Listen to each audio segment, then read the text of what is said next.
Hey everybody, how's it going?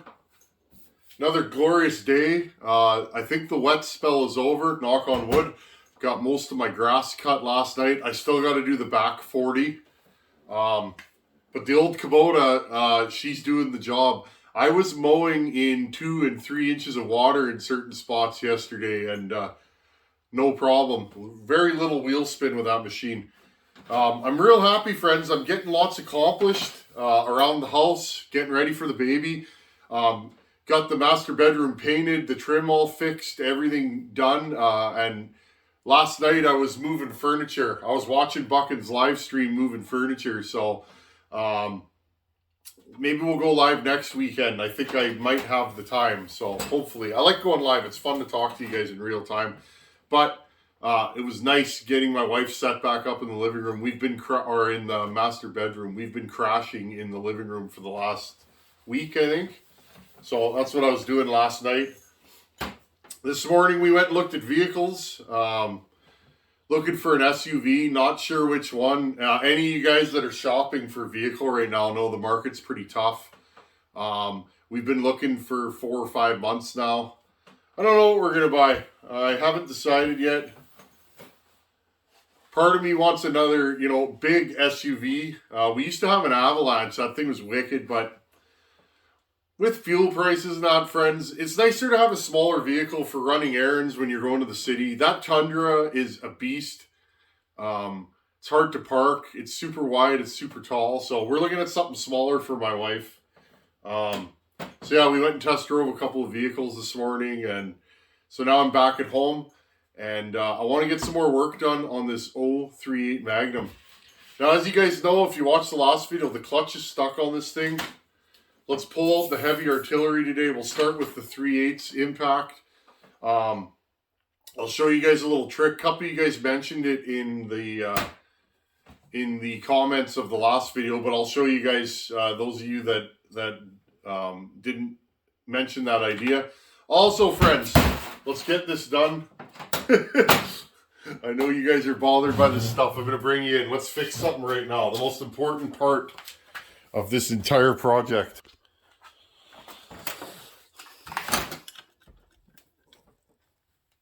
Okay, you guys all notice this. This happens a lot. I don't know why people do this, but the dogs are on upside down. Who knows? Who knows why this saw ended up the way it ended up? I like these kind of projects because I'm going to run into issues and things that you guys will run into on your projects, and then I can show you. Okay, the dog's upside down. I got emails and comments. No big deal. But let's flip this thing around. There you guys go. This dog is bent. I notice these Stihl dogs tend to be bent a lot. I don't know. They seem pretty stoutly built. I don't know if it's just the guys that are running these saws, but... Okay, let's get this turned back around. I'm doing this just for you guys. I was going to wait till the end of the project to do little odds and ends like this. But you guys were noticing it, so... I'm a man of service, and part of that is I'm going to put this dog on the right way. Okay, so once again, don't use a piston stop for stuff like this. I mean, you can. You guys can do whatever works for you. For me, I don't use piston stops for work like this. You can ding a piston real quickly, and I mean real quickly, using a piston stop. Okay, pack, a foot of starter rope into the cylinder. Okay, that's what I did here. Turn it around. Now remember, friends, these are reverse thread. Okay, now a lot of you guys mentioned this, and it's a great idea. There's about, I don't know, this much of every socket here. Here's a factory socket. They're a little dished in to allow you to slide them onto nuts easier. But the problem is, one design flaw I don't like about a lot of these Stihls this era is, look, friends, there is like no nut there to grab onto. It's too thin. So when you grind it down, at least you're grinding on the little bit that's there. Okay, let's give this thing a little wallop. If my air compressor turns on, I'll pause it. Let's give this thing a little wallop with no heat and just see if it comes off. Nope. Okay, friends.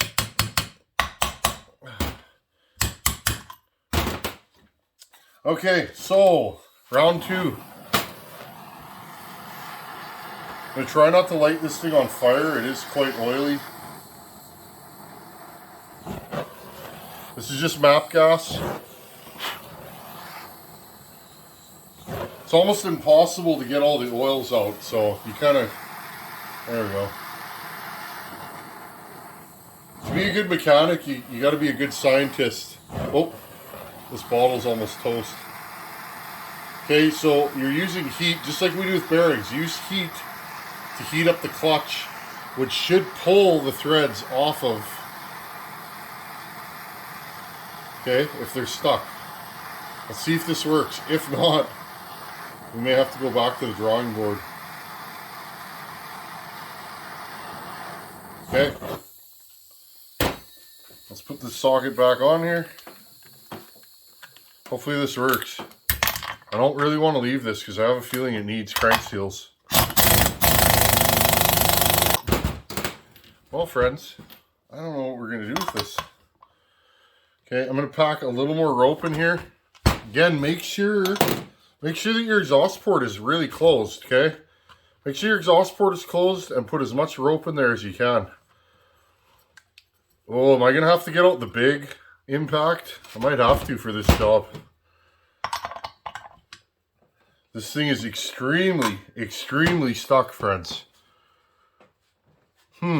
Let me ponder this for a minute.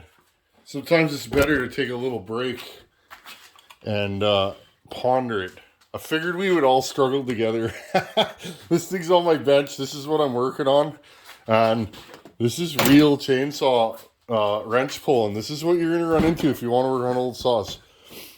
I understand why a lot of guys hire production shops and that don't want to work on the old stuff. This is why, friends. You're going to run into stuff like this all the time. And so if you're taking an old saw to a small engine mechanic and you know he has a hard time quoting you or he has to add something to the bill, friends, this is the kind of stuff we run into. Guys like me that work on the old stuff all the time. Okay, something as simple as crank seals turns into hours of trying to get the clutch off. Okay, friends, this is what I call last ditch mechanicry, if that's a word, friends. Okay, I'm gonna do a trick. This is an old mechanic's trick. My brother calls this, you gotta wake it up. This thing needs to be woken up, friends. And how do we wake it up? With an air chisel. Okay, now, this is either going to work or it's not. So, if you're doing this, friends, try it quickly. And if it doesn't work, don't keep going because you'll just start air chiseling. Okay, ready? Make sure your arm's not behind it. Oh, oh, oh. Look at that, friends. That was it. That's all it took. Also, friends, I use this stuff. This is industrial strength stuff. It works. So, there you go. A little penetrating oil. And an air chisel. Friends, it literally, I just tried it. Okay? See if we can get this off now. This thing would not go. Oh my, was this thing bad. Now, the premise of this build, friends, is just a cheap around the yard saw for Fab Willie and his brother. Okay, just checking this. The springs seem okay.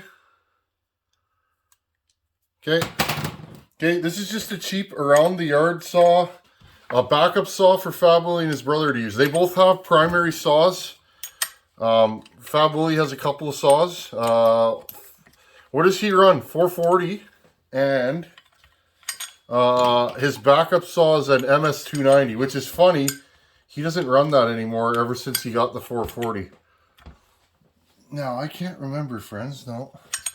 This is going to spin off of here if I can get my big fingers in there.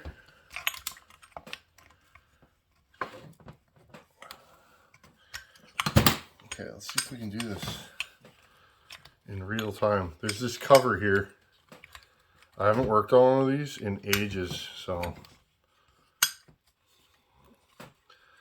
if you're shouting at the screen saying, it's easy, do it this way, I don't know the way to do this. I definitely haven't worked on one of these in forever. I literally, friends, I just work on stuff I've never worked on and wing it on the YouTube for you all. That's how I roll. Because really, we're all human, and right? We're all just having fun in the power saw shop. This hobby's fun, and I'm going to keep it fun. And I like doing stuff I don't know how to do on video, because you guys go, hey, try this, or this is a good move. Like grinding down a socket. I'm glad you guys put stuff like that in the comments, because that's a move I did know, but maybe somebody else doesn't know that move. I'm going to pause it, friends. I got to get this thing off. My fingers are way too thick to fit in here, so you know what I mean? I'm having a hard time grabbing it. I'll pull it out of there. Hey, friends. Just turn the saw upside down, Tin Man. That is good. That is YouTube magic right there, friends. YouTube magic. When in doubt, just turn the saw upside down, and the piece you've been trying to rip off of there for 2 minutes while you're flopping just literally falls out. Okay, friends. Very important. Okay, I am going to spray this out before we crack the seal. Friends, this is a used motor oil saw. I can tell I'm pretty sure, I don't know where Fab Willie got this from, or his brother, or somebody got this, but this thing's horrible inside here. I cleaned it out. Now, friends, sometimes a seal puller, okay, isn't going to work. Like, it just doesn't want to come. Okay, I'm going to give her one more. Sometimes you can just rest it gently against something.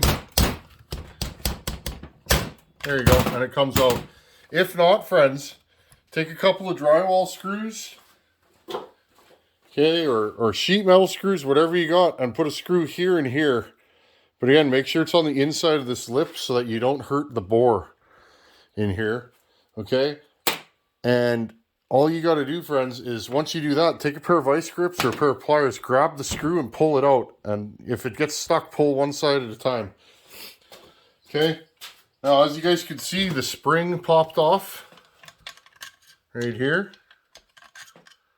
There's the spring that holds tension on the seal.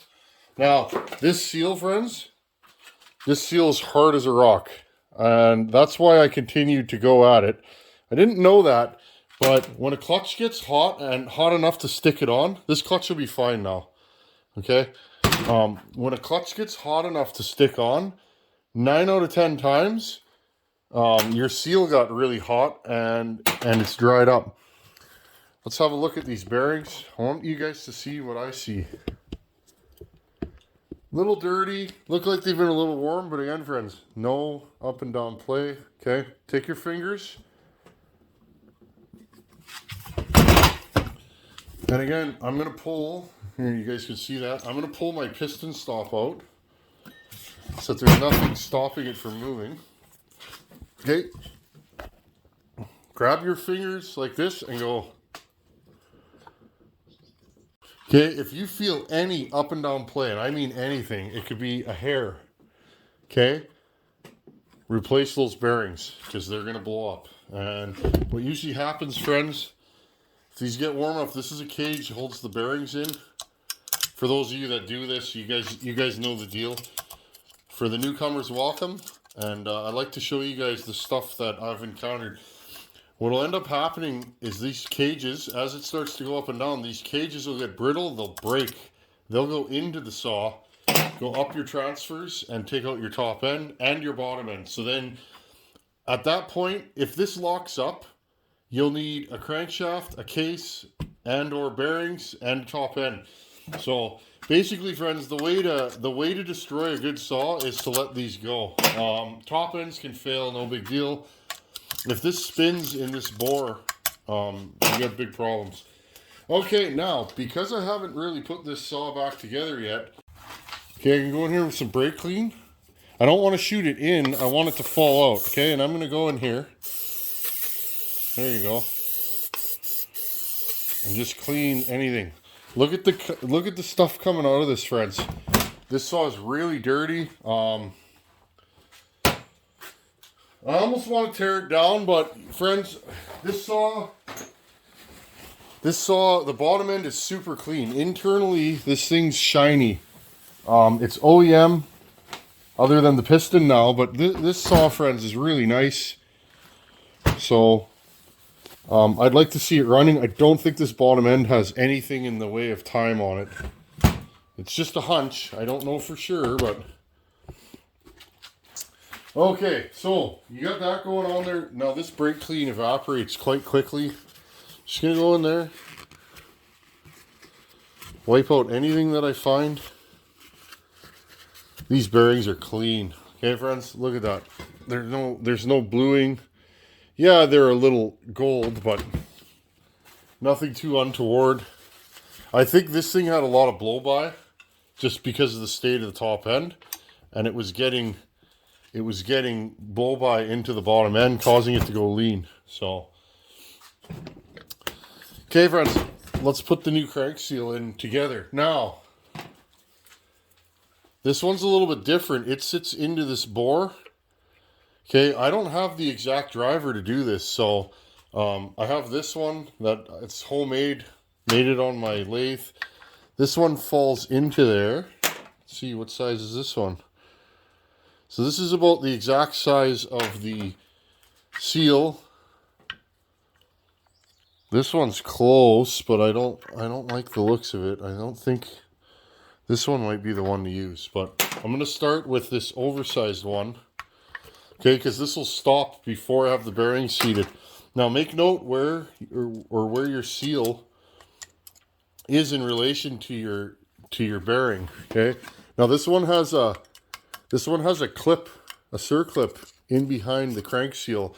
So I can't push that seal in too far, but it was flush with this ledge here, maybe slightly in. So that's what we're going to do with it. Now I'm going to wash my hands, make sure they're clean, and show you guys how I do this.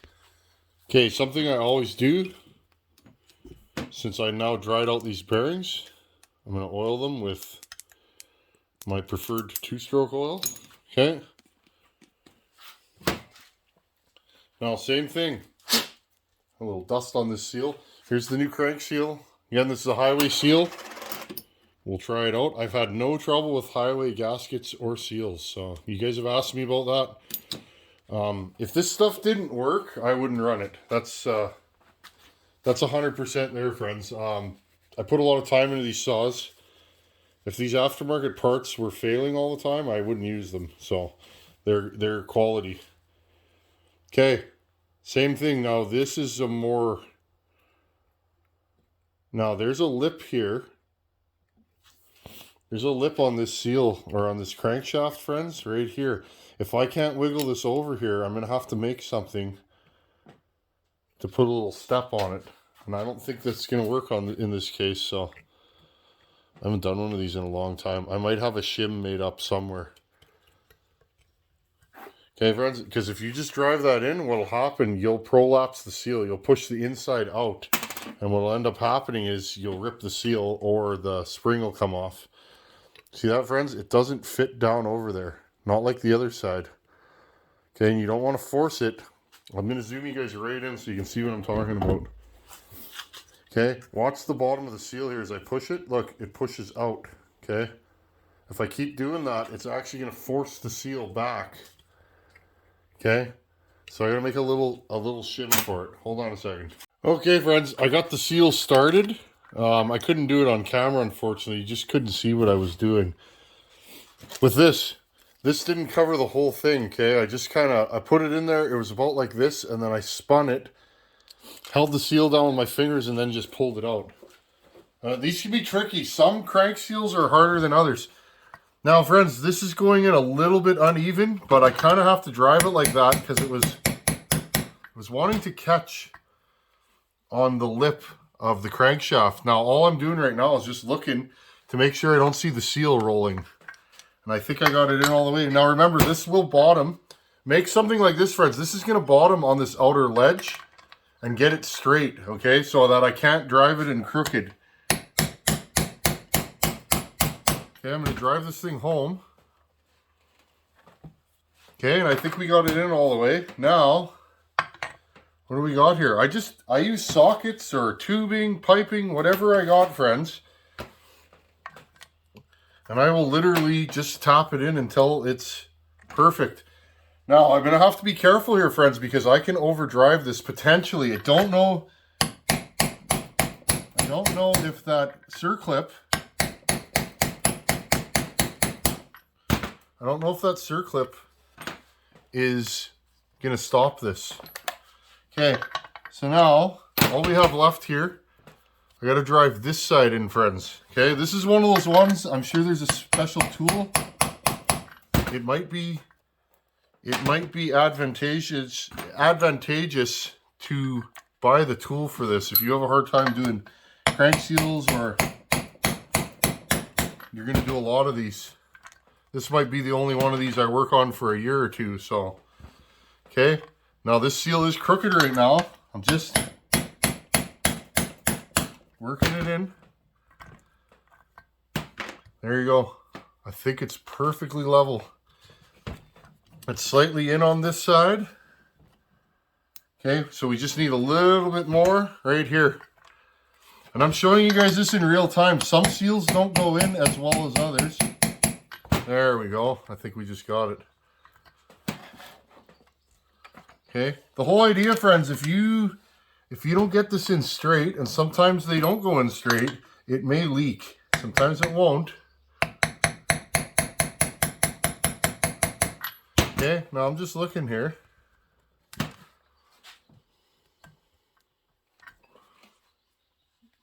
Okay, and again, if you were really worried that it wasn't straight, check with your micrometer that it's in the same depth. And you can just play with it. I think this one's perfect now. I'm inclined to top this one side one more time. So I'm going to do it. Why not?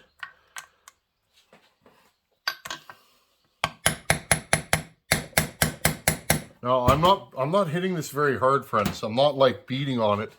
Okay? Now, I think we're good. Now, the nice thing is I can also see, I haven't done crank seals in 038 Magnum in years, friends. Not since I owned mine. And it's been quite a few years since I got rid of that one.